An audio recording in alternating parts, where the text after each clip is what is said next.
আসসালামু আলাইকুম, শুভ সকাল সবাইকে। তো আজকে আপনাদেরকে আমাদের ঢেঁড়সের জমিতে নিয়ে আসলাম। তো দেখুন, আমাদের বছরের প্রথম ঢেঁড়স উঠেছে আজকে। এই যে এই জমিতে আমরা যে পানি নিচ্ছি জমিতে, তো আজকে প্রথম আমরা সংগ্রহ করলাম। তো অনেক ভালো লাগছে যে দীর্ঘ 3 মাস পর, 3 থেকে 4 মাস পর আমরা ঢেঁড়স সংগ্রহ করতে পারছি। এটা অনেক ভালো লাগছে। তো দেখুন, ঢেঁড়সের গাছের অবস্থানটা দেখুন কিভাবে ঢেঁড়স ধরে রয়েছে। তো প্রত্যেকটি গাছের গিরিতে গিরিতে ঢেঁড়স আসা শুরু করছে এবং ফুল আসা শুরু করছে। যে দেখুন, ফুল আসা শুরু করছে ঢেঁড়সে। তো এটা হচ্ছে মূলত আমরা লাগিয়েছি 2 রকমের জাত লাগিয়েছি এই জমিতে। একটা হচ্ছে সুমি, যে এই 7 লাইন আমরা সুমি লাগিয়েছি এবং ওইদিকে আমরা মিরাক্কেল 10 লাগিয়েছি।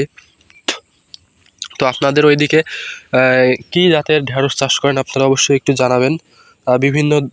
বিভিন্ন রকমের ঢেঁড়স চাষ করা হয়। তো আমাদের এইদিকে সাধারণত সুমি, মিরাক্কেল, প্রিয়াঙ্কা এগুলো চলছে।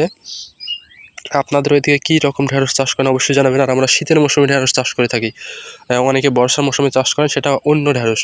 তো এই যে দেখুন ঢেঁড়সের অবস্থান। ঢেঁড়স দেখুন, আমরা যে পানি নিচ্ছি, তো সেই জন্য বড় হয়ে যাবে, সেই জন্য ছোট হলেও তুলে নিচ্ছি যেন বড় না হয়ে যায়।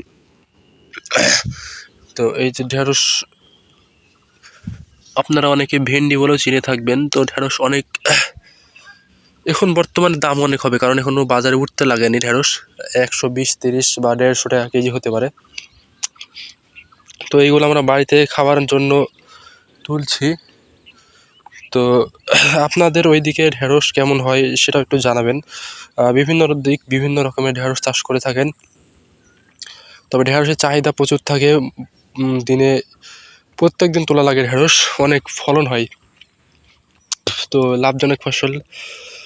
রমজান মাসের আজকে আজকে হচ্ছে 17তম রমজান। তো 17তম রমজানে গাছের অবস্থানটা আমাদের দেখুন। আর আমরা আগে যে ঢেঁড়সগুলো করতাম সেগুলো রমজান মাসে উঠতো, কিন্তু এখন যেহেতু রমজান মাসে এগিয়ে আসছে, সেহেতু রমজান মাসে হয়তো বা আমরা বিক্রয় করতে পারবো না। 2-1 দিন হয়তো বা 2-5 কেজি করে বিক্রয় করতে পারবো, কিন্তু এখন পারবো না। তো ঈদের পর আমাদের একদম ফুল চালান আসবে, তখন আপনাদেরকে দেখাতে পারবো আমাদের ঢেঁড়সগুলো এবং বাজার জাতগুলো। আপনাদেরকে বাজার টাজার সব দেখাবো একদম। তো যারা নতুন তারা অবশ্যই সাবস্ক্রাইব করে পাশে থাকবেন, যেন আপনারা দেখতে পান। আর ঢেঁড়স সম্পর্কে বিভিন্ন তথ্য জানতে চাইলে আপনারা একটু কমেন্ট করবেন। আর ঢেঁড়সে বিভিন্ন রকমের পোকা লেগে থাকে, কিভাবে পোকার আক্রমণ দূর করবেন জানতে হলে অবশ্যই একটু কমেন্ট করবেন, আমি জানিয়ে দেবো ইনশাল্লাহ পরবর্তী ভিডিওতে।